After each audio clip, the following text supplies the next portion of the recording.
I am Academy Senior Under Officer Mohammad Fateh from 142nd PMA Long Course. It is a momentous day for me as I have been granted commission and the prestigious Sword of Honor for being the overall best cadet of my course. Besides sheer hard work, I have realized this dream through the countless blessings of Allah, the prayers of my parents and the training imparted by my instructors. Receiving this award and becoming an officer of Pakistan Army is indeed a great honor, but an even greater responsibility as it is one of the best armies of the world. I hope to live up to the expectations of my nation and prove myself worthy of this great honor. I am Battalion Senior Under Officer Junaid Khan from 142nd PMA Long Course and I hail from Wana, South Waziristan district. I have studied from Army Public School Jehlam under Pakistan Army's Youth Empowerment Scheme.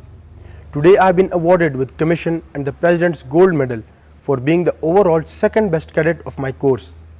Coming from a humble background, I stand here today due to the blessings of Almighty Allah, the prayers of my parents, the able guidance of my instructors and unwavering support of Pakistan Army. I am Course Sergeant Major Ada from Lady Cadet Course 16. Today I have been awarded with the Commandant's Cane for being overall best Lady Cadet of my course. Besides my hard work and dedication, this honor has bestowed upon me due to Allah Almighty's blessing, prayers of my parents and best training at PMA.